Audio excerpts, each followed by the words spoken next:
दोस्तों, आज आप लोगों को मनरेगा से थोड़ा हटकर एक जानकारी देना चाह रहे हैं, जो आप लोगों के लिए बहुत ही उपयोगी होगी। एक खबर हमने देखी है कि एक आर्टिकल में लिखा हुआ था, पीएम मोदी खड़े थे, रिटर्निंग अफसर बैठे थे। जाने किसी भी उम्मीदवार के सामने क्यों नहीं खड़े होते हैं आरओ। तो आज इसी खबर को मैं विस्तार से बताऊंगा कि क्यों आरओ किसी भी बड़े नेता के सामने नहीं खड़े होते हैं। प्रधानमंत्री नरेंद्र मोदी ने वाराणसी लोकसभा सीट से नामांकन पत्र दाखिल किया।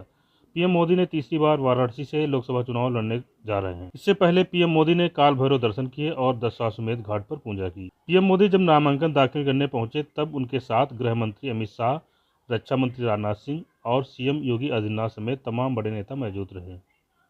लेकिन क्या इस तस्वीर पर गौर किया है कि नामांकन पत्र दाखिल करते वक्त पीएम मोदी तो खड़े थे, लेकिन रिटर्निंग अफसर कुर्सी पर बैठे रहे। हालांकि सिर्फ पीएम मोदी ही नहीं, बल्कि कोई भी उम्मीदवार हो, रिटर्निंग अफसर बैठे ही रहते हैं।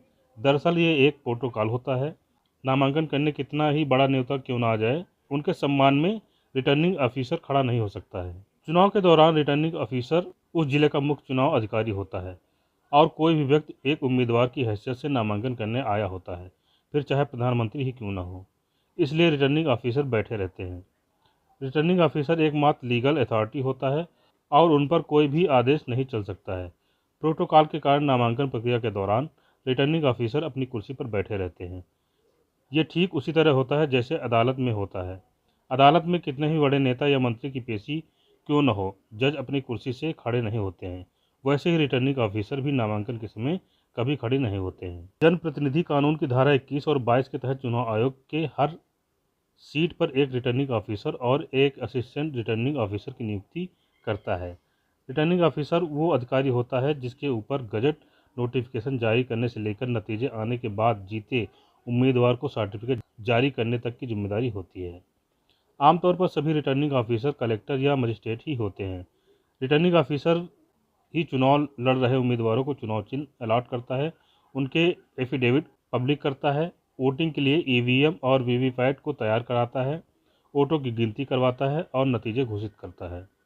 कुल मिलाकर वो रिटर्निंग ऑफिसर ही होता है जिसकी मदद से चुनाव आयोग अच्छी तरह से चुनाव करवा पाता है। इन्हीं 3 साल के लिए नियुक्त किया जाता है। चुनाव के वक्त रिटर्निंग ऑफिसर बहुत पावरफुल अथॉरिटी होती है। इनके सामने सुबह 11 बजे से दोपहर 3 बजे तक ही नामांकन पत्र दाखिल किया जा सकता है। रिटर्निंग ऑफिसर सुबह 11 से और दोपहर 3 बजे के बाद किसी भी उम्मीदवार का नामांकन नहीं लेते हैं। तो दोस्तों, आशा करता हूँ ये छोटी सी जानकारी आप लोगों को अच्छी लगी होगी। अगर अच्छी लगी तो वीडियो को लाइक करें, चैनल को सब्सक्राइब करें और वीडियो को अपने मित्रों के साथ शेयर अवश्य करें।